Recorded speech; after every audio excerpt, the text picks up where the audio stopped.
بسم اللہ الرحمن الرحیم۔ السلام علیکم ورحمۃ اللہ وبرکاتہ۔ ناظرین، لائف لاؤنج میں آپ کا ہوسٹ ڈاکٹر محمد ادریس آپ کو ویلکم کرتا ہوں۔ گرمی پہ کل ہم نے بات کی، آج ہم تھوڑا اور ایک بڑا امپورٹنٹ موضوع لے کے آ رہے ہیں، اس پہ بات کریں گے۔ جیسا کہ آپ کو ہمارے پروگرام کے فارمیٹ کا پتہ ہے، ہم ہیلتھ سے ریلیٹڈ ایک ایشو لیتے ہیں جو کہ موسٹ آف دی ٹائم سکن سے ریلیٹڈ ہوتا ہے، اور اس کے علاوہ دوسرا ہم ایک سوشل ایشو بھی لیتے ہیں جس پہ ہمارے جو گیسٹ ہوتے ہیں وہ بات کرتے ہیں، اور ہم کوشش یہ کرتے ہیں کہ معاشرے میں کس طرح سے سوار پیدا کیا جا سکے، اور جو بگاڑ دن بدن بڑھتا جا رہا ہے اس کو کہیں پہ سٹاپ کیا جا سکے۔ اپنے حصے کا ہم اپنا رول پلے کرنا چاہ رہے ہیں، اور باقی کا آپ کے حصے کا رول آپ نے پلے کرنا ہے۔ آج جو موضوع ہم نے سکن کے لیے کیا ہے، وہ پچھلے کچھ پروگرام سے ہم مختلف پروسیجرز پہ بات کر رہے ہیں، تو آج کا جو پروسیجر میں نے چوز کیا ہے وہ ہے کیمیکل پیل۔ یہ ایک بہت کامن اور بڑا مشہور پروسیجر ہے جس کو ہم سکن کیئر کلینک میں، سکن کے کلینک میں اور کاسمیٹالوجی میں بہت اہمیت حاصل ہے، اور یہ ڈیلی بیسس پہ بہت زیادہ پروسیجرز کیے جاتے ہیں۔ آج میں کوشش کروں گا کہ کیمیکل پیل پہ بات کی جائے، اور اس کے علاوہ جو دوسرا ایشو ہم نے لیا ہے وہ اس سے بھی تھوڑا امپارٹنٹ ہے۔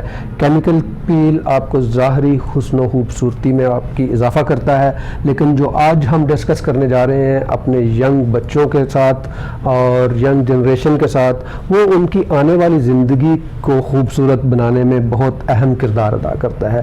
ان کے فیوچر کو اور ان کے کیریئر کو امپروو کرنا، خوبصورت بنانا، بہترین بنانا، اور ان کے لیے آسان بنانا، اور اس کی سلیکشن کے لیے کیا کیا چیزیں ریکوائرڈ ہوتی ہیں، آج اس پہ ہم بات کریں گے۔ ہم بات کریں گے اسٹوڈنٹ کاؤنسلنگ پہ، کہ جو ہمارے بچے جب گریڈ 10 یا گریڈ 12 کے بعد کالج لائف میں جاتے ہیں تو ان کے لیے یہ بڑا چوز کرنا بڑا مشکل ہوتا ہے کہ وہ کیا کریں۔ 2-3 جو ہمارے سبجیکٹس تھے جو ٹریڈیشنلی چلتے آ رہے ہیں کہ میڈیکل کر لیں، انجینئرنگ کر لیں، یا آرمڈ فورسز میں چلے جائیں، یا آئی ٹی کر لیں، 4-5 ڈپارٹمنٹس ہوتے ہیں۔ اس کے علاوہ بہت کم بچوں کے پاس ایکسپوجر ہوتا ہے کہ اور کیا کیا آپشنس کر سکتے ہیں۔ ان سب ڈپارٹمنٹس میں کمپٹیشن بہت زیادہ سخت ہوتا ہے، اور ہمیشہ دیکھا جاتا ہے، اور اس پہ بہت زیادہ بات بھی ہوتی ہے کہ جب بچوں کے رزلٹس آتے ہیں تو پیرنٹس کو بھی سٹریس ہوتی ہے، بچوں کو بھی سٹریس ہوتی ہے کہ میڈیکل کالج کا میرٹ نہیں بنا، انجینئرنگ یونیورسٹی میں نہیں جا سکے، آرمی میں یا آرمڈ فورسز میں نہیں جا سکے، یا اچھے یونیورسٹیز میں ایڈمیشن نہیں ملا میرٹ کی بیس پہ، تو اب کیا کیا جائے۔ ان کے لیے اور کیا کیا آپشنز ہیں، اور جو بچے جن کو ہمارے ہاں ایک یہ بھی بڑا پرابلم ہوتا ہے کہ بہت سارے بچے جن کا جو رجحان ہے وہ میڈیکل کی طرف نہیں ہوتا، لیکن ان کو فورس کر کے میڈیکل میں یا انجینئرنگ میں، یا جو پیرنٹس چاہتے ہیں اس طرف بھجوایا جاتا ہے۔ یہ سارے وہ ہاٹ ٹاپکس ہیں، ابھرتے اور برننگ کویسچنز ہیں جن کا ہمارے بچوں کو آنسر، سوالوں کے جوابات چاہیے ہوتے ہیں۔ انہی پہ آج بات کرنے کے لیے میں نے اپنے پروگرام میں جو گیسٹ مدعو کیے ہیں وہ دونوں اپنی اپنی فیلڈز کے ماہر ہیں، اور میں نے کوشش کی ہے کہ جیسا کہ آپ جانتے ہیں کہ میری ہمیشہ یہ کوشش ہوتی ہے کہ عصری علوم اور دینی علوم دونوں کو اکٹھا لے کے چلا جائے، تبھی جا کے ہمارے معاشرے میں اصل خوبصورتی آئے گی، اور اصل کامیابی جو اس جہان میں اور اگلے جہان میں ہوگی وہ اسی صورت میں ہوگی کہ دونوں کو ایک حسین امتزاج کے ساتھ اور ایک متوازن طریقے سے آگے لے کے بڑھا جائے۔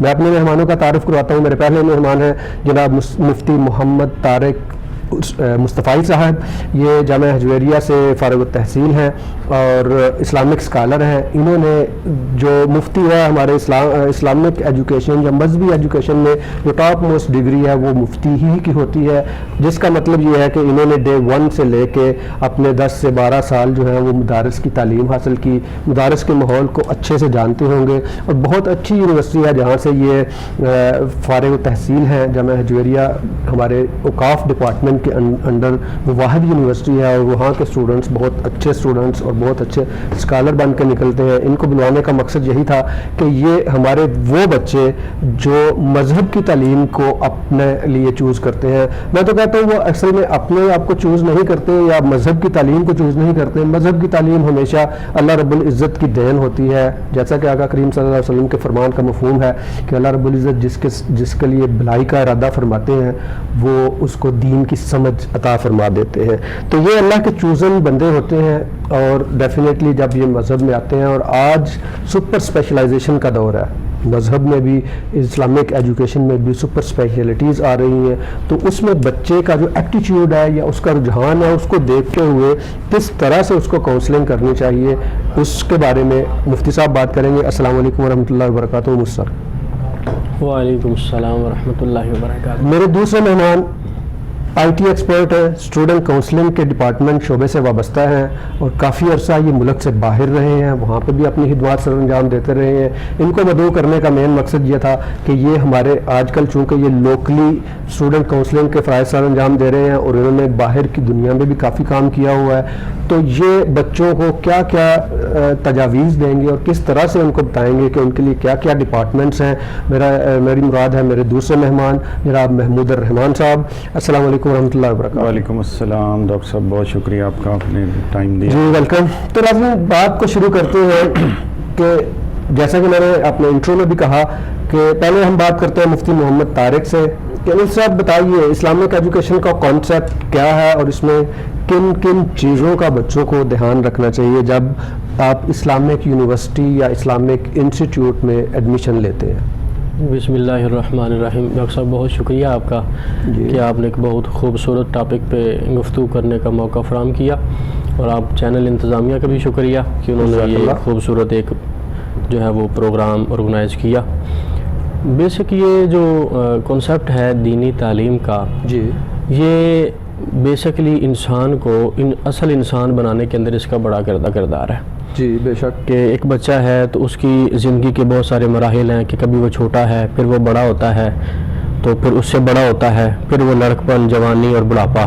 جی تو جو عادات و اطوار آپ بچپن کے اندر اپنا لیتے ہیں وہی جوانی میں اور وہی بڑھاپے تک ساتھ ہی چلتی ہیں. تو دین الاسلام نے جو ہمیں اس کے لیے رہنما اصول عطا کیے ہیں کہ کس طرح زندگی گزارنی ہے اور کس انداز سے انسان نے اپنے معاملات کو دیکھنا ہے، تو اس کا ایک بہت لمبا چوڑا پروسیجر ہے کہ آپ نے اپنی اولاد کی تربیت کیسے کرنی ہے، اور جب وہ بڑے ہوں گے تو انہوں نے اپنی اولاد کی تربیت کیسے کرنی ہے. تو اولاد کی جو تربیت کا کنسیپٹ ہے یہ ماں کی گود سے شروع ہوتا ہے. جیسے حدیث پاک آقا کریم صلی اللہ علیہ وسلم کے فرمان کا مفہوم ہے کہ گود سے گور تک علم حاصل کرو، مطلب ساری زندگی علم میں گزرے تو بندہ کچھ نہ کچھ ہمیشہ سیکھتا ہی رہتا ہے، حاصل ہی کرتا رہتا ہے. تو یہ جو دینی تعلیم ہے یہ بچپن سے شروع ہو جاتی ہے. تو سب سے پہلے جو درسگاہ ہے وہ ماں کی گود درسگاہ ہے. بچے کے لیے ماں کی گود درسگاہ ہے. تو وہاں سے بچہ سیکھتا ہے کہ ماں کیا کرتی ہے، ماں کیسے بولتی ہے، ماں کیسے چلتی ہے، اور ماں کا بیہیویئر لوگوں کے ساتھ، گھر والوں کے ساتھ، رشتہ داروں کے ساتھ کیسا ہے. تو وہ بچہ آہستہ آہستہ اپنے ذہن کے اندر انہیں نقش کرتا جاتا ہے اور انہیں سنبھالتا جاتا ہے. ایک وقت آتا ہے کہ وہ جب اس مقام پہ پہنچتا ہے تو وہ چیزیں اسے دیکھ کے سن کے ازبر ہو چکی ہوتی ہیں، تو وہی عادات اپناتا ہے. تو اسی لیے ضروری ہے کہ ایسا بچے کو ماحول فراہم کیا جائے کہ جس ماحول کے اندر بچہ پلے بڑھے تو اس کی گروتھ اور اس کے جو معاملات ہیں وہ ایسے اچھے اور درست ہو جائیں کہ وہ بڑے ہو کے جوانی میں اور بڑھاپے میں ایسے اعمال کرے، ایسی نیکیاں کرے، ایسی حسنات کرے کہ وہ اللہ کی بارگاہ کے اندر اور دین اسلام کے رہنما اصولوں کے مطابق وہ بہتر سے بہتر زندگی بھی گزارے اور اس کا جو ہے آخرت والا معاملہ بھی اس کے لیے بہترین اور آسان ہو جائے. اب اس کی پہلی درسگاہ سے اس نے کچھ نہ کچھ حاصل کیا، پھر وہ تھوڑا سا بڑا ہو گیا اور والدین نے اسے کسی صاحب علم کے پاس جو ہے وہ داخل کروا دیا. تو وہاں سے اس نے کچھ سیکھا کہ کبھی قرآن سیکھتا ہے، ناظرہ دیکھ کے پڑھتا ہے، اسے یاد کرتا ہے. تو اس کے لیے بھی کچھ اصول ہیں کہ اس نے ناظرہ پڑھنا ہے تو کیسے پڑھنا ہے. تو اس سے پہلے ناظرہ شروع کرنے سے پہلے اسے طہارت کے بارے میں بتایا جاتا ہے کہ آپ نے پاکیزہ کیسے رہنا ہے. اور اس کے بعد استاد پھر اسے وہ رہنما اصول بتاتا ہے کہ آپ نے کتاب کو کیسے پکڑنا ہے، اسے ہاتھ کیسے لگانا ہے، اسے اٹھانا کیسے ہے. تو یہ اصول جو ہے استاد اسے سکھاتا رہتا ہے. اس طرح جب وہ ناظرہ خواں ہو جاتا ہے تو اسے کچھ نہ کچھ آداب کا پتہ چل جاتا ہے. استاد کے بتانے سے، تو وہ ناظرے کے بعد اگلی جو ہماری دینی تعلیم کی جو سیڑھی آتی ہے وہ آتی ہے حفظ القرآن کی، قرآن کو حفظ کرنا، قرآن کو زبانی۔ تھوڑا سا ہم شارٹ کرتے ہیں کیونکہ ہمارے پروگرام میں ٹائم اتنا زیادہ نہیں ہوتا کہ ہم ڈیٹیل سے بات کر سکیں۔ ہمارے جیسے آپ نے بتایا ناظرہ ہے، حفظ القرآن ہے، درس نظامی ہے، پھر اس کے بعد افتاح ہے، تجوید ہے، یہ سارے ڈپارٹمنٹ جو سپر اسپیشلٹیز آتی ہیں۔ جی بالکل ٹھیک ہے، اب میرا آپ سے کویسچن یہ ہے کہ بچہ جب آتا ہے تو کون کون سی چیزیں مد نظر رکھنی چاہیے بچے کو ڈائریکشن دینے کے لیے، کاؤنسل کرنے کے لیے کہ آپ اس سائٹ پہ جائیں گے تو آپ کو بینیفٹ ہوگا؟ جی، دینی تعلیم کے اندر بھی ہم تو یہ کہا کرتے ہیں کہ دین کے ساتھ دنیا بھی ضروری ہے۔ بے شک، آپ ایک مدرسے میں داخلہ لیں تو آپ مدرسے کے ساتھ ساتھ اب بھی معاملات ایسے بن گئے ہیں کہ دینی تعلیم کے حصول کے لیے دنیاوی تعلیم بھی ضروری ہے۔ صحیح، اب میتھ ضروری ہے کہ آپ نے اگر افتاب کی مسند پہ بیٹھنا ہے وہاں پہ تو آپ کو میتھ کی تعلیم ضروری ہے، کیونکہ آپ نے وہاں پہ فتوے دینے ہیں وراثت کے مسائل کے۔ ٹھیک ہے، تو جب آپ مائنس تفریق کریں گے تو اگر آپ نے پڑھا نہیں ہو تو آپ کیسے کر سکتے ہیں؟ صحیح، تو یہ بھی ضروری ہو گیا۔ سب بات کو یہیں سے آگے بڑھائیں گے اور مہمان صاحب کو بھی اگلے سیگمنٹ میں ہم شامل کرتے ہیں۔ ایک بریک کا وقت ہوتا ہے، ناظرین بریک لیتے ہیں، اور بریک کے بعد کیمیکل پیلز کے بارے میں بات ہوگی اور اسٹوڈنٹ کاؤنسلنگ کے بارے میں بھی بات ہوگی۔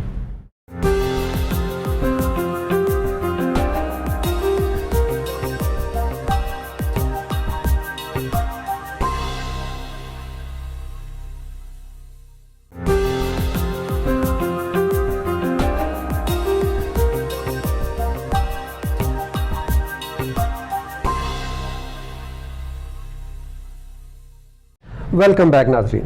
تو ناظرین بات کر رہے تھے کیمیکل پیلز پہ۔ کیمیکل پیلز کے بارے میں بتاتا چلوں کہ یہ کاسمیٹک ٹریٹمنٹ کا ایک ذریعہ ہے، ایک پروسیجر ہے جس میں ہم کچھ کیمیکلز ہوتے ہیں، ڈفرینٹ کیمیکلز ہوتے ہیں، ایک مختلف لمبی لائن ہے، وہ میں آگے جا کے آپ کو بتاؤں گا۔ وہ ہم فیس پہ، ہاتھوں پہ اور گردن پہ وہ اپلائی کرتے ہیں، اور اس سے پھر ہم ان کے ایفیکٹس سے ہم کوشش کرتے ہیں کہ میڈیکلی کچھ بینیفٹس حاصل کیے جا سکیں۔ جیسا کہ کیمیکل پیلز کس کس کام کے لیے ہوتے ہیں، سب سے پہلے یہ اینٹی ایجنگ کے لیے، جو جھریاں آ جاتی ہیں، رنکلز آ جاتے ہیں، ان کو کم کرنے کے لیے ہیں۔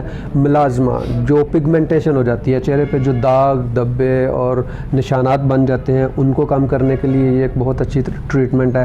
اسی طرح سے ایکنی ہے، جو ایکنی ہے، ایکٹیو ایکنی میں بھی کیمیکل پیلز کا استعمال بہت کارآمد طریقے سے کیا جا سکتا ہے، اور جو ایکنی سکارز ہیں ان کے لیے بھی کیمیکل پیلز کو ہم اسی طرح سے کافی حد تک استعمال کر سکتے ہیں۔ اس کے علاوہ جو تیسری چیز، لاسٹ چیز ہے اس میں، وہ ہوتی ہے ان ایون سکن ٹون۔ جو سکین کی ٹون مختلف ہوتی ہے، کہیں سے ڈارک ہے، کہیں سے لائٹ ہے، یا ان ایون سکن ٹون جس کو کہتے ہیں، اس کے لیے بھی کیمیکل پیلز جو ہے وہ بہت اچھا ایک پروسیجر ہے۔ جس سے ہوتا کیا ہے کہ کیمیکل پیلز میں ہم ایک کیمیکل یوز کرتے ہیں جو فیس، جیسا کہ میں نے بتایا، ہاتھوں پہ اور نیک پہ، تو اس سے جو کلینزنگ ہوتی ہے، ایکسفولیشن ہوتی ہے، جو سپرفیشل سکن لیئر ہے نا، جلد کی جو سب سے اوپر کی پتلی سی لیئر ہے، اس کو وہ ریموو کرتا ہے جو کیمیکل ہم استعمال کرتے ہیں۔ تو اس سے جو سپرفیشل ایفیکٹس ہوتے ہیں ان کو ہم ریموو کرنے میں اور کم کرنے میں کامیاب ہوتے ہیں، اور یہی کیمیکل پیلز کے بینیفٹس ہوتے ہیں۔ اور اس کے علاوہ جو ہے وہ یہ بھی کیا جاتا ہے کہ، اور یہ پروسیجر بڑا سمپل سا پروسیجر ہوتا ہے، ہاف این آور کا پروسیجر ہے، اور نارملی ان کی ڈیپتھ کے حساب سے یہ یا سپرفیشل ہوتے ہیں، میڈیم ہوتے ہیں اور ڈیپ پیلز ہوتے ہیں۔ ان کی ڈیپتھ کے حساب سے ان کا جو ہے بعد کا ٹائم جسے ہم کہتے ہیں پوسٹ پروسیجرل یا ڈاؤن ٹائم، وہ ہوتا ہے، اور اس حساب سے جو ہے جو سپرفیشل پیلز ہیں ان کو ہم آفس پیل بھی کہتے ہیں۔ اس میں ڈاؤن ٹائم کوئی نہیں ہوتا، آپ کروانے کے بعد ان کو لنچ ٹائم پیل بھی کہتے ہیں، آپ اپنے کام کو اسی حساب سے کر سکتے ہیں۔ جو میڈیم پیلز ہوتے ہیں ان میں جو ہے تھوڑا سا ٹائم لگتا ہے، اور جو ڈیپ ہوتے ہیں وہ پوری کی پوری سکن جو ہے نا وہ سلولی اترتی ہے، اس سے ہفتہ اور 2 ہفتے تک کا ٹائم لگتا ہے۔ مختلف پیلز میں اسی طرح کا مختلف ٹائم یوز ہوتا ہے۔ اور اب جو کون سے پیلز ہم یوز کرتے ہیں یہ میں اگلے سیگمنٹ میں اس پہ بات کروں گا۔ ابھی ہم بڑھتے ہیں جناب محمود الرحمان کی طرف، اور ان سے بات کرتے ہیں کہ اسٹوڈنٹس جب گریڈ 10 اور گریڈ 12 کے جو بچے ہیں، آج کل او لیولز کے ایگزامس چل رہے ہیں، تو اس کے بعد انہوں نے جب اپنا کیریئر دیکھنا ہے تو ان کو کس چیز کی ضرورت ہے؟ کیونکہ کیریئر کاؤنسلنگ ہمارے ہاں تھوڑا سا بہت جسے کہتے ہیں لیگنگ ڈپارٹمنٹ ہے، اس میں اتنی امپروومنٹ نہیں ہے جتنی باہر کے ملکوں میں ہوتی ہے۔ آپ کی اس پہ ٹیک کیا ہے؟ جی آپ صحیح کہہ رہے ہیں کہ پاکستان میں اس فیلڈ کے بارے میں یا سبجیکٹ کے بارے میں کوئی بات نہیں کی جاتی، نہ ہی کوئی ادارہ ہے ایسا. میں نے پچھلے پروگرام میں بھی کہا تھا کہ یہاں بہت ضرورت ہے کہ پاکستان میں ایسے ادارے ہوں جو اسٹوڈنٹس کو کاؤنسل کریں، ان سے سمجھائیں کہ بھائی آپ نے جو سبجیکٹس پڑھ کے آئے ہیں ان کا کیا فیوچر ہے. تو اسٹوڈنٹ کاؤنسلنگ کو ہم کیریئر کاؤنسلنگ کہیں تو جیسے آپ نے بھی ورڈ یوز کیا تو وہ زیادہ انڈرسٹینڈنگ ہے. تو اس میں یہی اس کو بتانا مقصد ہے اسٹوڈنٹ کو بھی، اور میں کہوں گا کہ اس سے بھی زیادہ جو پیرنٹس ہیں ان کو بھی یہ سیشنز لینے چاہیے تاکہ انہیں سمجھ آئے کہ جو بچے کو ہم نے سبجیکٹ سلیکٹ کر کے دیا ہے وہ آگے اس کا فیوچر بنتا کیا ہے، اس سے کیا کرنا چاہیے اور ہمیں اس اسٹوڈنٹ کی کیسے ہیلپ کرنی چاہیے. ٹھیک. اچھا مجھے یہ بتائیے کہ یہ تو ہمارا سیکنڈ اسٹیپ، میرے خیال میں تو یہ سیکنڈ اسٹیپ ہے کہ اسٹوڈنٹ کے ساتھ یا پیرنٹس کے ساتھ کاؤنسلنگ کی جائے. جو پہلا اسٹیپ ہے اس میں والدین کا رول میرے خیال میں زیادہ ہونا چاہیے، جو کہ بہت کم ہوتا جا رہا ہے. کہ اس بچے کا جو ذہنی جو اس کی جس کو ایپٹیچیوڈ کہتے ہیں یا اس کا رجحان جو ہے وہ بڑا امپورٹنٹ ہے، اس پہ بھی بات کرتے ہیں. لیکن اس سے پہلے ہمارے ساتھ ایک کالر ہے، کالر لیتے ہیں. جی السلام علیکم. جی وعلیکم السلام. جی کون بول رہی ہیں اور کہاں سے بول رہی ہیں؟ جی میں مریم بات کر رہی ہوں، HR manager from West End Tech Private Limited. جی مریم کیسی ہیں آپ؟ جی میں بالکل ٹھیک. آپ کیسے؟ اللہ کا شکر. کیا سوال پوچھنا چاہتی ہیں آپ ہمارے ایکسپرٹ سے؟ میرا سوال یہ ہے کہ میں IT سیکٹر میں کام کر رہی ہوں. ٹھیک ہے. تو ہمارے پاس جو اسٹوڈنٹس آتے ہیں، جو ہمارے پاس فریش گریجویٹس ہیں جی IT سیکٹر میں اسپیشلی، ٹھیک ہے، ان کی کاؤنسلنگ کی بہت زیادہ ضرورت ہے. تو ہم ان کی کاؤنسلنگ کس طرح سے کریں؟ کیونکہ IT سیکٹر اتنا واسٹ ہے، ٹھیک ہے، اور نیو ٹیکنالوجیز آ رہی ہیں. ٹھیک ہے ٹھیک ہے. آپ کا کویشچن اسٹوڈنٹس کے لیے ہے، انٹرنیز جو ہے ان کے لیے، یا جو آپ کے امپلائیز نئے آ رہے ہیں ان کے لیے؟ جی میرا کوشچن فریش گریجویٹس کے لیے ہمارے پاس آتے ہیں. ٹھیک ہے ٹھیک ہے. ابھی آپ کے کویشچن کو آنسر کرواتے ہیں. جی محمود صاحب یہ آپ سے ریلیٹڈ کویشچن ہے کہ جو فریش گریجویٹس آتے ہیں، یہ تو ہمارے سیکنڈ اسٹیپ میں تھا اصل میں، کہ اب جب کہ آپ نے اپنے والدین کے کہنے پہ یا اپنے دوستوں کے کہنے پہ، کیونکہ ہمارا یہی ہوتا ہے نا یار میرا دوست جو ہے نا وہ IT کر رہا ہے تو میں نے بھی IT کرنا ہے، میرا دوست ادھر جا رہا ہے میں نے بھی ادھر جانا ہے. دوستوں کے کہنے پہ یا والدین کے کہنے پہ آپ نے ایک ڈپارٹمنٹ سلیکٹ کر لیا، آپ نے اس میں گریجویشن کر لی ہے. اب جب آپ فیلڈ میں جاتے ہیں تو پتہ چلتا ہے کہ آپ کا تو ایپٹیچیوڈ ہی نہیں تھا اس بارے میں. تو اب ان کو وہاں پہ ایڈجسٹ کرنے کے لیے کیا کیا کاؤنسلنگ کرنی چاہیے؟ میرے خیال میں یہ ایک پری سٹیپ ہے، اس سے پہلے کا سٹیپ ہے، اور اس میں سب سے زیادہ جو اس وقت ضرورت ہے وہ ایک گورنمنٹ کے سٹیپ کی ضرورت ہے، یا اس میں پرائیویٹ ادارے آئیں، کوئی ایسی ویب سائٹ ہو جو بتا رہی ہو کہ ہمارے اگلے آنے والے سال میں IT کے سیکٹر میں یا میڈیکل کے سیکٹر میں یا ہر سیکٹر کے اندر کیا جاب اپرچونٹیز آ رہی ہیں، کیا سپیس نکلنے والی ہے، اور ہمارے پاکستان کو کس ایریا کی ضرورت ہے. پھر اور IT کے اندر جس طرح انہوں نے سوال کیا، یہ بھی بہت ضروری ہے کہ ہمارے پاس ایک ایسا پورٹل ہو جس میں یہ بتایا جا سکے کہ بھئی آج کل جو ہے وہ سب سے زیادہ جابز جو ہیں وہ کس IT کے سیکٹر میں ہو رہی ہیں، ڈیولپمنٹ میں ہے، فرنٹ اینڈ بیک اینڈ، بہت سارے اس میں فیچرز ہیں، کوئی ایک تو ہے ہی نہیں اس میں. IT تو بہت ہی واسٹ ہے. یہی ان کا کویشچن تھا مریم کا کہ اب ایک بچہ جب آ جاتا ہے تو اب وہ سپر اسپیشلٹیز کی طرف جانے کے لیے ڈیفینیٹلی اس کو ایجوکیشن بھی چاہیے ہوگی. تو پہلے تو ان کو اسپیسیفک ان کو آنسر کر دیتے ہیں، پھر ہم اپنی بات کی طرف آئیں گے کہ ایک بچہ جب آتا ہے تو ڈیفینیٹلی HR والے اس کو انڈکشن بھی کرتے ہیں، اس کا پہلے بھی انٹرویو ہوتا ہے، بعد میں بھی ہوتا ہے، پھر جاب انڈکشن پہ اس کو ٹریننگ دی جاتی ہے. اس کے بعد اب وہ گریجویٹ ریڈی ہے انڈیپینڈنٹلی کام کرنے کے لیے. میرا خیال ہے ان کے کویشچن کا جو مین مقصد تھا وہ یہ تھا کہ اس بچے کی اگر انٹرسٹ نہیں ہے تو اس کی انٹرسٹ ڈیولپ کرنے کے لیے کون کون سے طریقے ہیں جو HR کو ہیلپ کر سکتے ہیں. جی بیسٹ جو طریقہ میں سمجھتا ہوں، جیسے ہی وہ انٹرنشپ کے لیے کرنے کے لیے آپ کے پاس آتا ہے تو وہ ٹائم ہے اس کا ایپٹیٹیوڈ ٹیسٹ کرنے کا، کیونکہ پہلے سے کوئی کام نہیں ہوا اور اب جو اس نے گریجویشن کرنی تھی، جو اسٹڈیز کرنی تھی وہ کر چکا ہے. تو ہو سکتا ہے کہ وہ ڈیولپمنٹ یا پروگرامنگ جسے کہا جاتا ہے اس میں اس کا ایپٹیٹیوڈ نہ ہو، تو آپ اس کو اور فیلڈیں جو آئی ٹی میں ہیں جیسے کہ مارکیٹنگ ہے، یہ بہت ڈیمانڈنگ ہے اور بہت اچھی فیلڈ ہے، اس میں لوگ توجہ کم دے رہے ہیں لیکن اس کی بہت ضرورت ہے ہمیں، کیونکہ جب تک ہم نئی مارکیٹس نہیں تلاش کریں گے تو آئی ٹی کا فائدہ کیا ہے؟ ہم جتنے پروگرامر ڈیولپ کر لیں آرڈرز نہیں ہوں گے تو ہم کیا کریں؟ تو یہ بھی ایک ہے. تو اسی طرح 3-4 فیلڈز ہیں، جیسے اسی کے اندر ہی ہے کہ کوالٹی ٹیسٹنگ کی ہے، پھر گیمنگ کے اندر بھی کوالٹی ٹیسٹنگ ایک بہت بڑی فیلڈ ہے. میں کچھ اداروں کو جانتا ہوں جو صرف گیمنگ میں کام کرتے ہیں اور وہ ان کے ٹیسٹنگ کے لیے وہ بندے ڈھونڈتے پھرتے ہیں کہ یار ہمیں کوئی ٹیسٹنگ کا ملے. پھر ای آر پی کا جو ہے وہ بھی ایک ایسا ہے. تو ای آر پی ایک سافٹ ویئر ہے، انٹرپرائز ریسورس پلاننگ، جو کہ بہت واسٹ ہوتا ہے، جو کہ بہت واسٹ ہے، اور آج کل بڑے ادارے جو ہیں وہ اسے اڈاپٹ کر رہے ہیں. اس کے بغیر وہ پوری انٹرپرائز کو کنٹرول کرنا مشکل ہو جاتا ہے.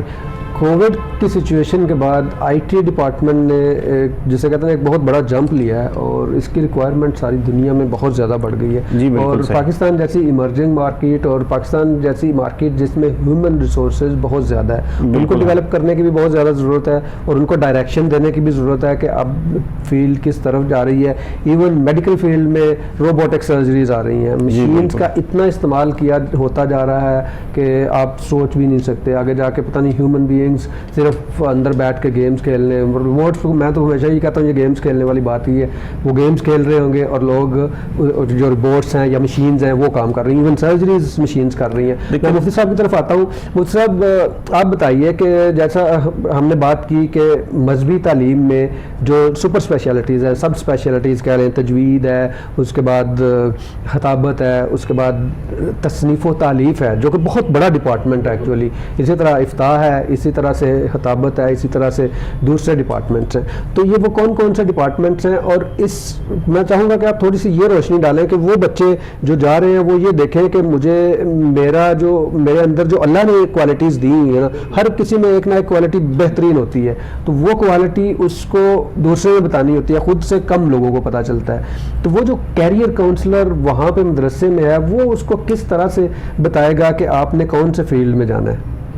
جی بالکل، اپنا جو استاد ہوتا ہے تو اسے ہر بچے کی نالج کا بھی پتہ ہوتا ہے، اس کے رجحان کا بھی پتہ ہوتا ہے اور اس کی فکر اور سوچ کا بھی پتہ ہوتا ہے.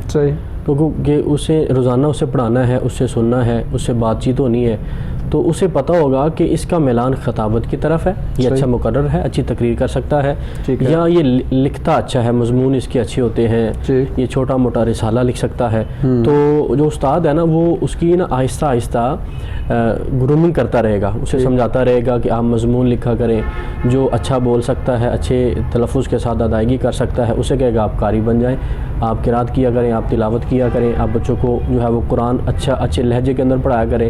تو جو استاد ہے وہ بیسکلی طالب علم کے اندر جو کوالٹی ہے اسے ٹیسٹ کرے گا کہ آپ جو ہے وہ مسائل زیادہ ازبر یاد کر سکتے ہیں اور آپ کا حافظہ مضبوط ہے، تو لہٰذا آپ افتاح کی طرف چلے جائیں، آپ کا میلان بھی فقہ کی طرف ہے تو آپ اس طرف چلے جائیں.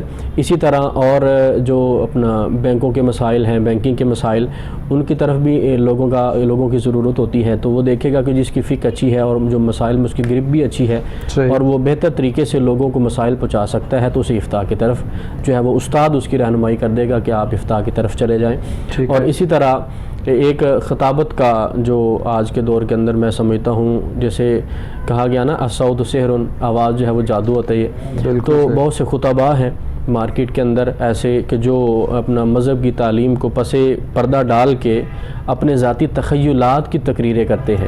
تو ظاہر بات ہے کہ مذہبی لوگوں کو ان کا بھی توڑ کرنا ہے کہ وہاں پہ علمی گفتگو کی جائے، قرآن و حدیث کو بیان کیا جائے اور صحیح اور فاسد کے اندر فرق کیا جائے کہ کیوں ضروری ہے کہ آپ قرآن ہی بیان کریں، حدیث ہی بیان کریں. تو لوگوں کو ان کے جب مقاصد واضح ہو جائیں گے تو یہ جو شعر شاعری ہے یا جو ترنم لگانا ہے یا جو اپنا ایسے ہی تڑکے لگانے کے لیے لوگوں کو خوش کرنے کے لیے بڑے بڑے راگ لگائے جاتے ہیں، ان کا سہارا لیا جاتا ہے. تو جب لوگوں کے سامنے آپ صحیح مذہب کا حلیہ بیان کریں گے، صحیح قرآن اور حدیث کو بیان کریں گے، تو لوگ پھر یہ شور و شاری چھوڑ دیں گے.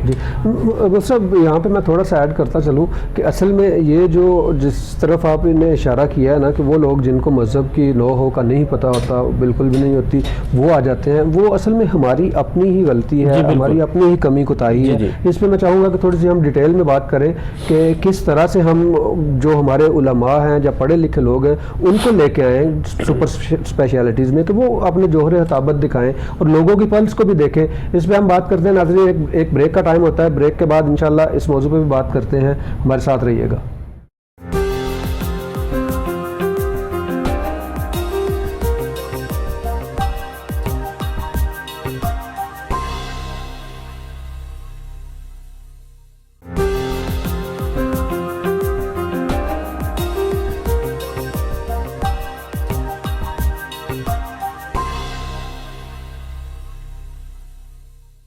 جی ویلکم بیک ناظرین. تو ہماری بات ہو رہی ہے اسٹوڈنٹ کاؤنسلنگ، کیریئر کاؤنسلنگ اور کون کون سے کیریئرز ہیں جو بچوں کو دیکھنے ہیں اور کرنے ہیں. اور جب بچہ ایک کیریئر کا سلیکشن کر لیتا ہے تو پھر اس کی جو کوالٹیز ہیں ان کو کس طرح سے دیکھ کے گروم کرنا چاہیے. یہ ہمارے ٹیچرز کا بھی فرض ہے. میں تو کہتا ہوں کہ ہر ڈپارٹمنٹ میں ایک بندہ ہونا چاہیے جو موٹیویشنل اسپیکر ہو یا کاؤنسلر ہو، جو بچوں کو صرف یہ دیکھ رہا ہو کہ کون سا بچہ کس طرف زیادہ اس کا رجحان ہے اور اس طرف ان کو پھر گائیڈ کیا جائے. تو ساتھ ہی ہم کیمیکل پیلز پہ بھی بات کر رہے ہیں. جیسا کہ میں نے آپ کو بتایا کہ کیمیکل پیلز کا جو مین مقصد ہوتا ہے، یہ ایک پروسیجر ہے جو کہ ہم فیس، نیک اور ہاتھ جو ہے ان کے اوپر کرتے ہیں، اور ان کا جو میجر مقصد ہوتا ہے وہ یہی ہے کہ جو پرابلم ہے اس کو ٹریٹ کیا جائے اور کاسمیٹالوجی کے حساب سے اچھے ریزلٹس لے کے آ جائیں. اب اس سیگمنٹ میں آپ کو بتاؤں گا کہ کیمیکل پیلز کتنی طرح کے ہوتے ہیں اور ان کی یہ جو قسمیں ہیں کس طرح سے ڈیوائڈ کی گئی ہیں. یہ جیسا کہ نام سے ظاہر ہے کہ سپرفیشیل جو بالکل لائٹ پیل ہوگا وہ سپرفیشیل ہے، پھر میڈیم ہے اور پھر ڈیپ ہے. جیسا میں نے آپ کو بتایا کہ ان کی اسٹرینتھ کے حساب سے ہوتا ہے کہ وہ اسکن کا صرف اوپر کے حصے پہ کام کرنے والا ہے تو پھر وہ سپرفیشیل ہوگا، بڑا لائٹ سا ہوتا ہے، پھر میڈیم ہوتا ہے اور پھر ڈیپ ہوتا ہے. آپ یہ سوچیں گے کہ یہ تین ڈفرینٹ کیوں ہیں، تو اس کی ریزن یہ ہے کہ جو پرابلم ہے اس کو ٹریٹ کرنا ہے ہم نے. تو پرابلم کو ٹریٹ کرنے کے لیے جو اسکن کی سپرفیشیل پرابلمز ہیں، جو بالکل سطحی پرابلمز ہیں، ان کو سالو کرنے کے لیے ہمارے پاس سپرفیشیل پیلز ہوتے ہیں. اور وہ پرابلمز جو ڈیپ ہوتی ہیں تھوڑی سی، جیسے پگمنٹیشن ہے، ملازمہ ہے وہ، اور جو تیسرا ہے وہ سب سے ڈیپ، جس میں ڈیپ جو ہماری پرابلمز ہیں جیسے رنکلز ہیں اور اس طرح کے معاملات ہیں ان کو سیٹل کرنے کے لیے ڈیپ پیلز کیے جاتے ہیں. ان پیلز پہ ہم آگے بھی بات کریں گے. مجھے لگتا ہے ہمارے ساتھ ایک کالر ہے. جی السلام علیکم ورحمۃ اللہ. وعلیکم السلام ورحمۃ اللہ وبرکاتہ. جی کون صاحب بول رہے ہیں اور کہاں سے بول رہے ہیں؟ جی میں محمد سرور بات کر رہا ہوں جی، بدام لاہور سے. جی سرور صاحب کیسے ہیں آپ؟ جی دعائیں آپ سے ٹھیک ہے آپ کی؟ جی اچھا. جو میرا مفتی صاحب سے سوال یہ ہے جی کہ آج ہمیں جی ہر مسلمان کو دین اسلام کی جو تعلیم ہے، جو اسلام کی تعلیم ہے، اسے جاننا کتنا ضروری ہے اور ہر مسلمان کے لیے کتنا ایک دین کی تعلیم کو جاننا ضروری ہے. ٹھیک ہے کہ آیا ہر مسلمان کے لیے پورا عالم کا کورس کرنا ضروری ہے یا چند مسائل جان لینا ہی کافی ہے؟ ٹھیک ہے ٹھیک ہے، آپ کے سوال کا جواب دیتے ہیں. بڑا اچھا کویشچن کیا آپ نے. آپ ہمارے ساتھ رہیے گا، اللہ تعالیٰ آپ کو خوش رکھے. جی مفتی صاحب بڑا اچھا اور اچھوتا کو مجھے بڑا پسند ہے یہ سوال. ٹھیک ہے، میں ہمیشہ یہ چاہتا ہوں کہ ہر بندے کو اتنا پتہ ہونا چاہیے کہ کتنی دین کی تعلیم میرے لیے ضروری ہے. جی اصل میں نا جی کسی بھی معاشرے کے لیے یا کسی بھی قوم کے لیے نا مذہب بڑا ضروری ہوتا ہے. جی بے شک. کوئی بھی قوم ہے تو اسے اپنا مذہب بڑا عزیز ہے. تو اگر آپ کو مذہب اپنا عزیز ہے تو ظاہر بات ہے اس کی کوئی بنیادی جو ہے وہ مسائل ہوں گے، اس کی کچھ ضروریات ہوں گی کہ جن کے بل بوتے پہ انسان اپنے آپ کو بہتر سے بہتر قوم جو ہے وہ دکھا سکے قوم کو. تو جو دین اسلام ہے یہ بہتر دین ہے بے شک، اور یہ جو امت ہے بہترین امت ہے. تو ہمیں ہمارے لیے ضروری ہے کہ جو آپ کام کرتے ہیں تو اس کا علم آپ کو ہونا چاہیے. مثال کے طور پہ کوئی بندہ تاجر ہے تو اسے تجارت کے مسائل کا پتہ ہونا چاہیے.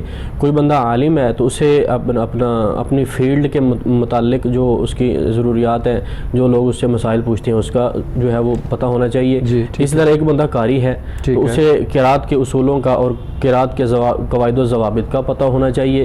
اور دوسرا, اگر کوئی بندہ اسی طرح باپ ہے تو اسے اپنی ذمہ داریوں کو پتہ ہونا چاہیے کہ وہ باپ ہے, اس نے اپنی اولاد کی تربیت کیسے کرنی ہے, اس کے حقوق کیسے دینے ہیں, اور اس کی رہنمائی, بہتر سے بہتر رہنمائی جو معاشرے کے اندر اچھی ورکنگ کے لیے ضروری ہے وہ اس نے اس کی رہنمائی کرنی ہے.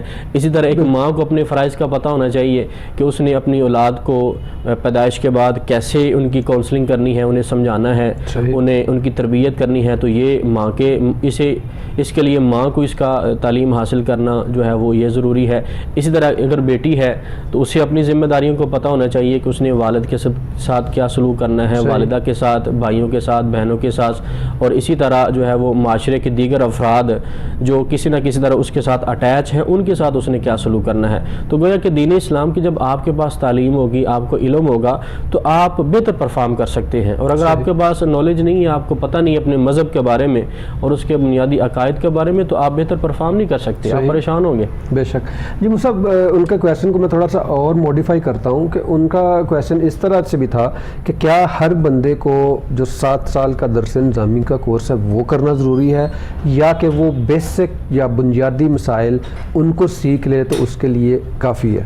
جی, جو بنیادی مسائل ہیں ان میں طہارت ہے, تو مسلمان جب نماز پڑھتا ہے تو اس کی ظاہر بات ہے کہ اسے طہارت کے مسائل سیکھنے ہوں گے. تو اسی طرح اگر اپنا نمازی ہے تو اسے نماز کے مسائل بھی جاننے ہیں. تو آپ جس ٹاپک کے ساتھ اٹیچ ہے یا جس موضوع کے ساتھ آپ ریلیٹڈ ہے, جو آپ کام کرتے ہیں, تو اسے آپ کو اس کے بنیادی مسائل کا جاننا ضروری ہے. اب آپ مسلمان ہیں تو آپ کے اوپر طہارت کے مسائل, کیونکہ آپ نے نماز پڑھنی ہے تو وہ ضروری ہو گئے, کوئی نماز کے لیے طہارت ضروری ہے. یہ بات تو سامنے آتی ہے, جو میں سمجھ رہا ہوں کہ درس نظامی ہر کسی کے لیے ضروری نہیں ہے, یہ اسپیشلائزڈ فیلڈ ہے. لیکن جو بیسک مسائل ہیں وہ, اور اسلام کا کتنی خوبصورتی ہے کہ اسلام نے ان کا جو ہے نا بندوبست وہ شروع سے ہی کر دیا ہوا ہے کہ آپ کو ہر روز آپ نے نماز کے لیے جانا ہے, 5 وقت آپ نماز کے لیے جائیں گے, آپ معاشرتی بندھن میں باندھ رہے ہیں, ایک دوسرے کو مل رہے ہیں, آپ کو پتہ چلے گا ملنا جلنا کس طرح سے ہے. پھر آپ ہفتہ وار جو جمعے کا اجتماع ہے اس میں خطبہ سننے کے لیے جائیں گے, خطبہ فرض کیا گیا ہے کہ آپ جا کے سنیں گے تو آپ کو چند مسائل, میرے ایک دوست ہیں وہ خطیب ہیں, مفتی ہیں, وہ کہا کرتے ہیں کہ یار ایک جمعے میں آپ ایک حدیث شریف بھی اس کا مفہوم سمجھ کے چلے جائیں نا, تو ایک سال کے بعد 50 سے زائد احادیث اور مسائل آپ کو آ جائیں گے. تو ہماری لائف میں اگر آپ 12 سال سے شروع کرتے ہیں, 10 سال سے جاتے ہیں, تو 30 سال تک کا مطلب یہ ہے کہ آپ کو 500-700 مسائل کا پتہ چل جاتا ہے. کیونکہ ہمارا مذہب وہ اللہ تعالیٰ رب العزت کا فرمان بھی ہے کہ یا ایھا الذین آمنوا ادخلوا فی السلم کافہ, کہ اسلام میں پورے کے پورے داخل ہو جائیں. آپ ڈاکٹر ہیں تو آپ یہ نہیں کہہ سکتے کہ یار میں تو ڈاکٹر ہوں, مجھے کیا اس سے نہیں. آپ کو مذہب نے آپ کی حدود و قیود مقرر کی ہوئی ہے. کسی بھی ڈپارٹمنٹ میں لقد کان لکم فی رسول اللہ اسوۃ حسنہ کی مہر کے ساتھ, اتھارٹی کے ساتھ ایک جگہ پہ ہمیں ملتی ہے رہنمائی. مسئلہ یہ ہے کہ ہم اس رہنمائی کی طرف جائیں گے کیسے, اس کے لیے اسلام نے بندوبست کیا ہے کہ آپ جمعے کے جمعے کچھ مسائل سیکھیں گے, پھر جو مسائل نہیں ہیں وہ آپ علماء سے سیکھیں. میں ہمیشہ یہ کہتا ہوں کہ آپ کو اگر کوئی پرابلم ہوتی ہے نا, ایک ہی ڈاکٹر ہے. آپ کو آنکھ کی پرابلم ہے تو آپ دل کے ڈاکٹر کے پاس نہیں جاتے, آپ کو دل کی پرابلم ہے تو آپ سرجن کے پاس نہیں جاتے, آپ چن کے جاتے ہیں کہ یار یہ میری پرابلم ہے, مجھے اس کے پاس جانا ہے. تو اگر آپ مذہب میں کوئی آپ کسی چیز کی آپ کو سمجھ نہیں آ رہی نا, تو وہاں پہ بھی آپ تلاش کریں کہ کون بندہ جو ہے نا وہ اسپیشلائزڈ ہے, اس سے آپ اپنا لیں, آپ کو بنیادی مسائل جو ہے نا وہ یقیناً مل جائیں گے. ابھی ہم جاتے ہیں محمود الرحمان صاحب کی طرف. جی محمود صاحب, ہم نے آئی ٹی پہ بڑی بات کی, چونکہ آپ آئی ٹی ایکسپرٹ ہیں, آئی ٹی میں آپ نے ایک عرصہ گزارا ہے, تو ابھی آپ کو کھینچ کے تھوڑا سا آئی ٹی سے باہر لے کے آتے ہیں.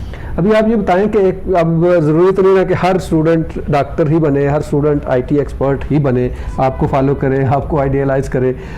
اور کون کون سے ڈپارٹمنٹس ہیں جو بچوں کو پتہ ہونا چاہیے کہ ہاں میرے پاس یہ فیلڈز بھی ہیں؟ ہاں, ایک میں نے بڑا مسئلہ اس فیلڈ میں رہتے ہوئے دیکھا ہے کہ جس لڑکے نے سائنس نہیں پڑھی وہ سمجھتا ہے بس میرا تو فیوچر ختم ہو گیا. تو یہ آپ سوچنا چھوڑ دیں کہ یہ جیسے ہی میں نے آرٹس پڑھی تو میرا فیوچر کیا ہے, میں تو انجینئر نہیں بن سکتا, ڈاکٹر نہیں بن سکتا, آئی ٹی ایکسپرٹ. تو یہ بات یہی دنیا ختم نہیں ہو جاتی. بہت ساری فیلڈ, ایک بہت بڑی فیلڈ جو ہے وہ ہم پاکستان میں اگنور کر رہے ہیں, وہ ہے ایگریکلچر کی. صحیح. وہ بہت اچھی یونیورسٹیز اویلیبل ہیں, جیسے یونیورسٹی آف فیصل آباد میں ہے ایگریکلچر یونیورسٹی, وہاں کے میں نے ہر یونیورسٹی میں ایگریکلچرل کا ڈپارٹمنٹ ہے آلموسٹ. جی جی, تو اب ہو گیا ہوگا, لیکن میں نے جو میرے کچھ جاننے والے ہیں جو وہاں اس سے گریجویٹ ہوئے ہیں, اور میں نے وہاں کے بارے میں یہ سنا ہے کہ وہاں کا گریجویٹ جو ہے, مطلب صرف اس نہیں, اس فیلڈ کا جو گریجویٹ ہے وہ فارغ نہیں بیٹھا ہوا, اس کی وہ جاب لیس نہیں ہے. صحیح. وہ, اور اس کا مطلب یہی بھی نہیں ہے کہ آپ نے یہ کر کے تو آپ نے کھیتی باڑی کرنی ہے. صحیح. یہ ایسا بھی نہیں ہے. آپ پیسٹی سائڈ کی فیلڈ میں چلے جا سکتے ہیں, آپ اس کی سیلز میں چلے جا سکتے ہیں, آپ پروڈکشن میں جا سکتے ہیں, پروڈکشن میں جا سکتے ہیں, میڈیسنز بنا سکتے ہیں. جی ایسا. تو وہ جو چیزیں اس وقت ضرورت ہے پاکستان کو, وہ یہ ضرورت ہے کہ بھائی جو ویسٹ ہو رہی ہے چیز, وہ اس کو ریسائیکل کیا جائے, اور اس کو کیمیکل سے کھادیں یوز کرنے سے بہتر ہے کہ وہ ویسٹ جو ہے جانوروں کی, اس کو کھادوں میں کنورٹ کیا جائے. اس پر کوئی ریسرچ نہیں ہے.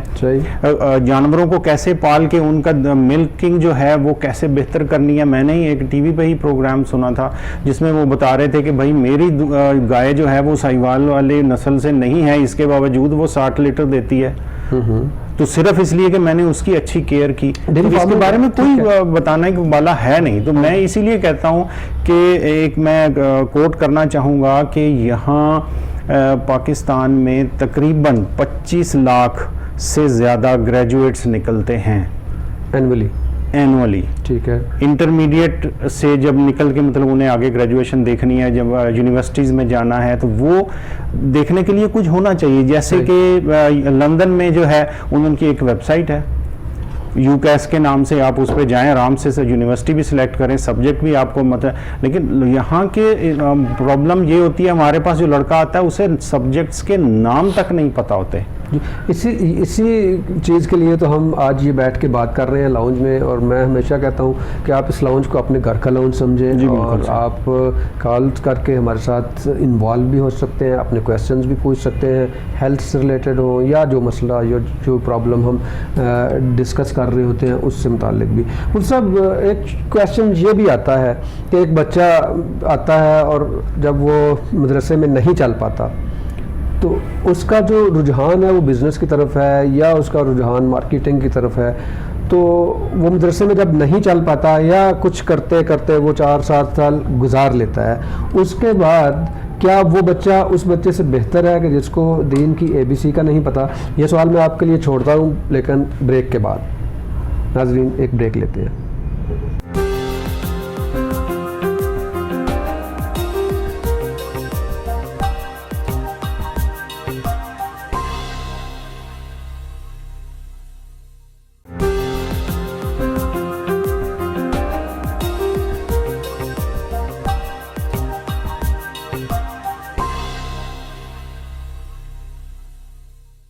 ویلکم بیک ناظرین. ہماری بات ہو رہی تھی کیمیکل پیلز کے بارے میں. جیسا کہ میں نے آپ کو بتایا, سپرفیشل, میڈیم اور ڈیپ پیلز ہوتے ہیں, اور ان کی ہر ایک مختلف پرابلم کے لیے مختلف پیل ہوتا ہے, اور یہ بڑا امپارٹنٹ ہے کہ آپ کی سکن ٹائپ کے حساب سے اور آپ کی پرابلم کے حساب سے پیل کی سلیکشن کی جائے. جب بھی آپ کیمیکل پیلز کو آپٹ کریں تو کوشش کریں کہ سکن اسپیشلسٹ کے پاس جائیں, ڈرماٹولوجسٹ کو دکھائیں, اور پھر چوز کریں اپنی سکن کے حساب سے. اور پھر جو میں ہمیشہ کہتا ہوں, جب آپ ڈاکٹر کے پاس جائیں تو 2-3 چیزیں ان کو ضرور بتائیں. سب سے پہلی یہ ہے کہ اگر آپ کو کسی چیز سے الرجی ہے, کیونکہ آپ جو ٹریٹمنٹ لینے جا رہے ہیں وہ آپ کے فیس اور جو ایکسپوزڈ باڈی پارٹ ہیں, آپ کی گردن ہے, آپ کے ہاتھ ہیں, ان پہ ہے. اگر تھوڑا سا بھی ریئیکشن ہوگا, پرابلم ہوگی, تو وہ پھر نظر آئے گی اور لینے کے دینے نہ پڑ جائیں. کہیں ایسا نہ ہو کہ آپ جو خوبصورتی کے لیے کام کرنے جا رہے ہیں اس کی وجہ سے کوئی پرابلم ہو جائے. تو ڈاکٹر کو یہ ضرور بتائیں کہ آپ کو کسی چیز سے اگر الرجی ہے یا پریویسلی آپ نے اگر وہی سیم ٹریٹمنٹ کہیں اور سے لی ہے تو اس ٹریٹمنٹ کی وجہ سے اگر کوئی سائیڈ ایفیکٹ ہو گیا ہو.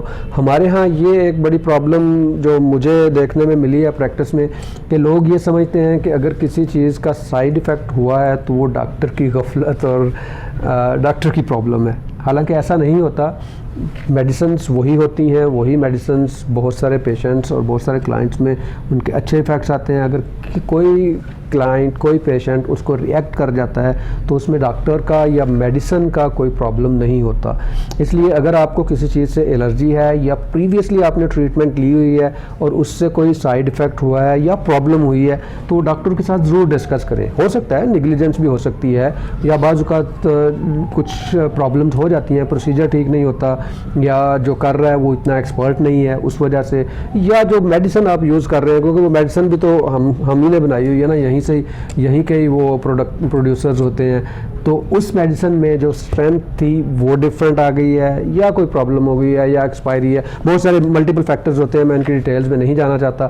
بہرحال یہ آپ ضرور کیا کریں کہ اگر آپ نے سیم پروسیجر سیم جو ہے ٹریٹمنٹ کہیں سے پہلے سے لی ہے اور اس سے کوئی پرابلم ہوئی ہے تو وہ بھی ڈاکٹر کو ضرور بتائیں تاکہ وہ اس کو یا تو اوائڈ کر سکیں یا پھر وہ پریکاشنری میئرز لے لیں تاکہ بعد میں پرابلمس نہیں ہوں.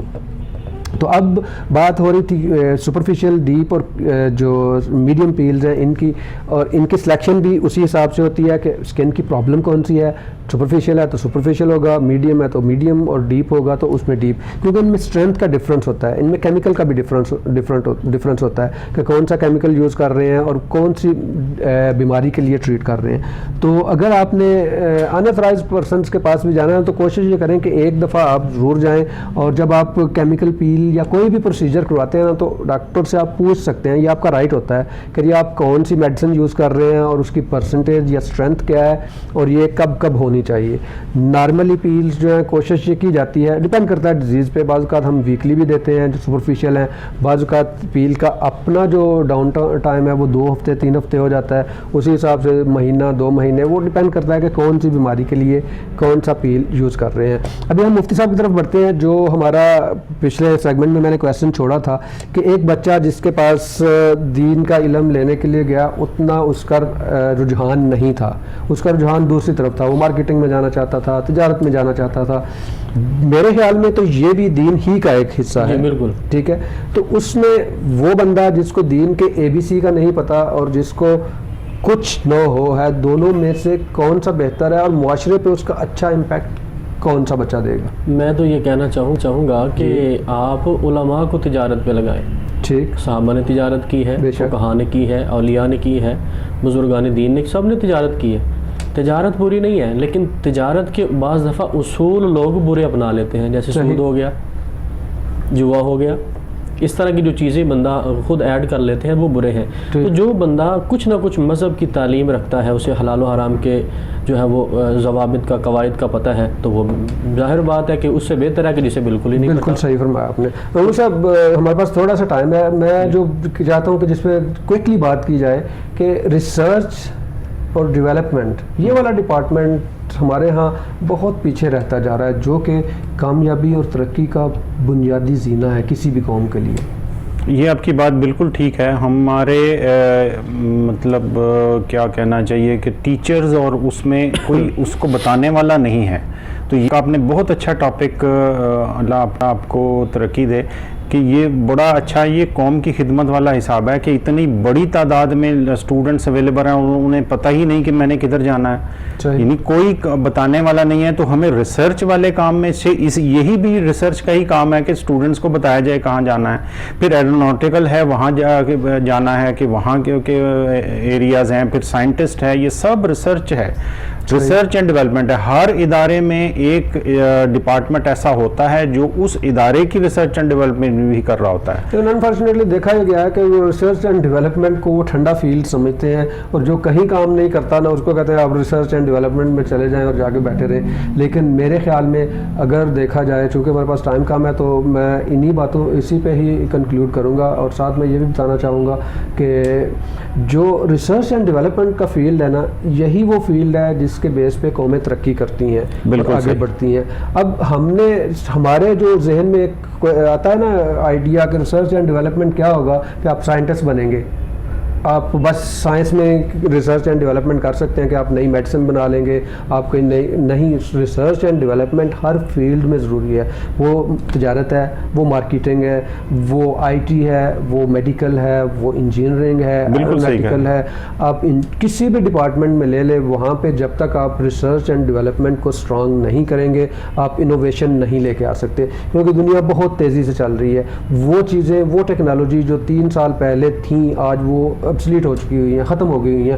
اور اس کا میں آپ کو, ہماری جنریشن نے تو بہت جلدی بہت دیکھا ہے نا کہ فلاپی ڈسک آئی اور ایسے ختم ہو گئی. اسی طرح سے اب ڈی وی ڈیز کا دور وہ بھی تقریباً ختم ہو چکا, تقریباً یو ایس بی ہے, یو ایس بی بھی ختم ہوتے جا رہا ہے, وہ اسٹیکس آتے ہیں اور پتہ نہیں کتنی جلدی اور تیزی سے آ رہا ہے. جیسے موبائل آ گئے, جیسے فیکس مشینیں ختم ہو گئی, بہت ساری چیزیں ختم ہو رہی ہیں. اور یہ ریسرچ اور ڈیولپمنٹ کی ہی مہربانی ہے کہ نئی ٹیکنالوجیز آ رہی ہیں, اور اسی کو جو ہے آگے لے کے جانا چاہیے. اگر ہمیں اپنے معاشرے کو, پاکستان کو اور مسلم امہ کو ترقی کی طرف لے کے جانا ہے تو ہمیں ریسرچ اینڈ ڈیولپمنٹ. یہ ریسرچ اگر ملے تو میں نے مختلف کنٹریز میں دیکھا ہے کہ آپ ایئرپورٹ پر بھی جاتے ہیں تو ایک آدمی سائیڈ پہ صرف کھڑا ہوتا ہے, وہ یہ دیکھ رہا ہوتا ہے کہ اس وقت کیا ایشوز چل رہے ہیں اور اس کو کیسے سالو کرنا ہے. تو یہ بھی ریسرچ اینڈ ڈیولپمنٹ ہے اور یہ ہر ادارے میں ہونی چاہیے. بالکل, یہ ہر ڈپارٹمنٹ میں ہونا چاہیے, اور وہیں پہ جا کے ایویلویٹ کرتے ہیں آپ کے کون سی چیز ہے, پرابلم کیا ہے اور اس کا سلوشن کے آپشنز کیا ہیں.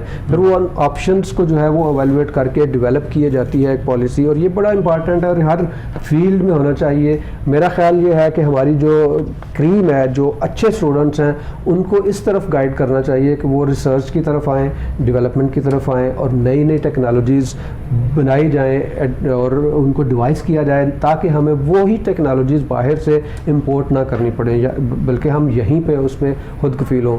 ناظرین, آج کے پروگرام کا وقت ختم ہوتا ہے اسی بات کے ساتھ کہ اپنے بچوں کو اس طرح سے ٹرین کریں کہ دونوں طرف سے متوازن رکھ کے چلیں, کہ آپ کے بچے کا جو رجحان ہے وہ کس طرف ہے. سب سے پہلے پیرنٹس کو پتہ چلے گا کہ میرے بچے کا جو رجحان ہے اس سائڈ پہ ہے, تو کوشش کریں کہ اس کو وہی والا انوائرمنٹ دیں اور اسی انوائرمنٹ میں وہ جا کے یقیناً ایکسل کرے گا. شعبہ پیشہ کوئی بھی برا نہیں ہے, ہر پیشہ ہر شعبہ بہت اچھا ہے اگر اس کو پروفیشنلی کیا جائے, اور جو کام کر رہا ہے اس کی سیلف رسپیکٹ ہونی چاہیے, اور وہ سیلف رسپیکٹ آپ نے خود ہی اپنے اندر انڈیوس کرنی ہوتی ہے اور معاشرے کے اندر انڈیوس کرنی ہوتی ہے. میں اپنے دونوں مہمانوں کا تہ دل سے مشکور ہوں کہ وہ تشریف لائے اور ہمیں ٹائم دیا اور بہت اچھی باتیں ہوئیں. انشاءاللہ اسی موضوع پہ ہم پھر بھی ایک اور پروگرام بھی کریں گے. بہت ساری باتیں رہ گئی, یہ بھی کرنا چاہتا تھا, میرے گیسٹ بھی کرنا چاہتے تھے, ٹائم کی کمی کی وجہ سے ہم ان کو نہیں لے سکے. تھینک یو ویری مچ جناب مفتی محمد طارق مصطفی صاحب اور محمود الرحمان صاحب, دونوں کی تشریف آوری کا بہت بہت شکریہ. ناظرین, اپنا بہت زیادہ خیال رکھیے گا. مجھے اجازت دیجیے. اللہ حافظ. السلام علیکم ورحمۃ اللہ وبرکاتہ.